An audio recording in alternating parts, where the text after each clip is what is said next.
We always like to leave a little time at the end of this to open up the floor to any questions that you have about anything that was talked about by our legislators or any other topics that you have that you'd like to address today. I know we're running a little late on time, but I think that it's been good conversation today.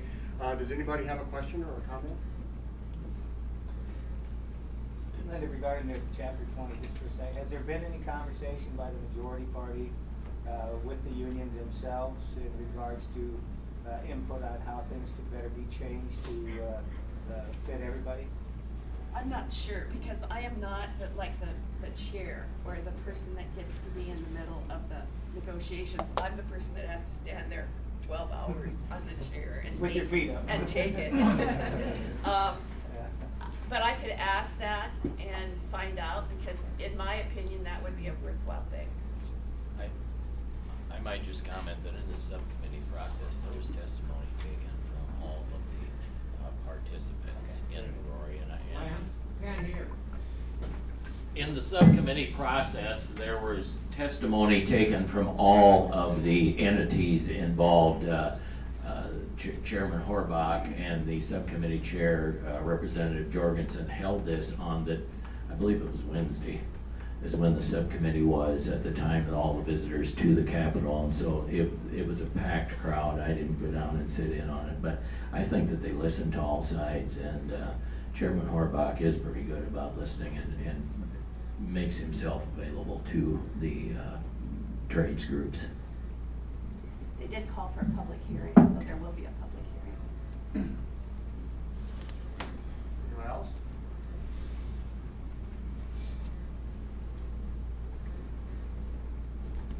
Legislator? Would there be any interest in this public-private partnership on preschool? I know United Way has a committee on that. The chamber or? Yeah. Frank? Joe, I just think we need to know more about what you're talking about. I mean, obviously, the Y is the largest child care provider in the county right now, so how you fit us in as public, private, whatever is part of the deal. So I think we just need to know a little bit more about what's the components of it. It would be more, I think to get the tax credit, you'd have to be you're 501c3, right? Yeah. So you're tax deductible. And you do quite a bit of preschool, right? Or is it just child care? No, preschool and child care both. Yeah. Senator Tinsman pretty much is promoting this, and she was not born yesterday. This is very important to her. She is really adamant about this, and I think it is a good proposal where you get the city council. They're pushing charter schools, but their primary their primary goal this year is education.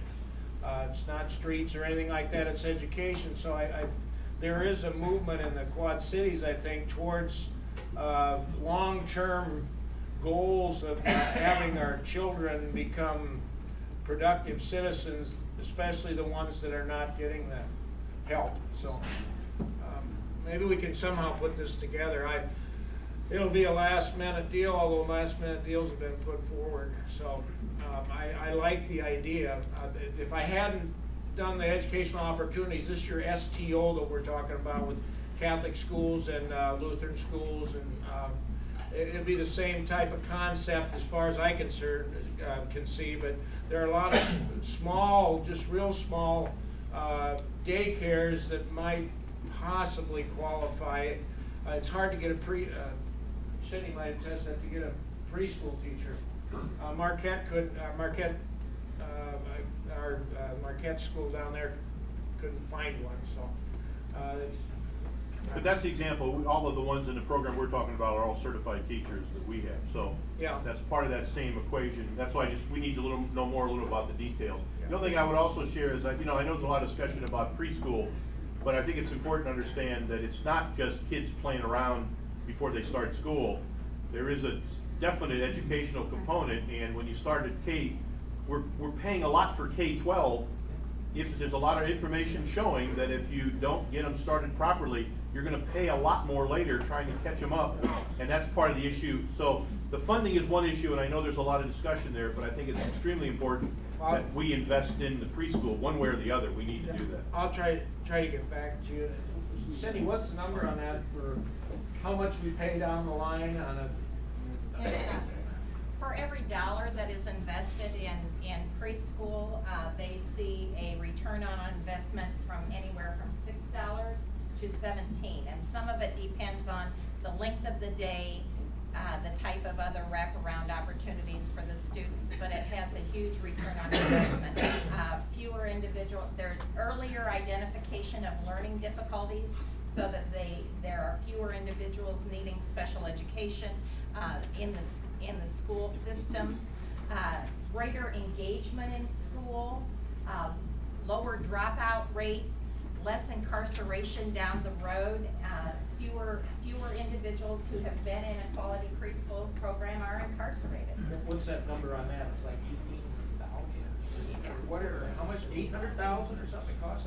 Well, That number. there's a societal cost for every individual that drops out of high school. There's a societal cost of about $800,000 lifetime in underemployment, in the kinds of public support that individual might earn if in fact they then are incarcerated as well. There's an incarceration link between dropping out of school and getting in difficulties. So it's a real important component. And the access piece, we are second highest in the nation in the percent of families working when they have, or parents working with children under 6 years of age. So it is certainly an access issue as well as the educational value of it. And so we need to continue to work with it.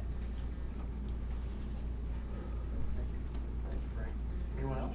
Linda or Cindy, would you venture a guess on where things are gonna go with the MHPD funding this session?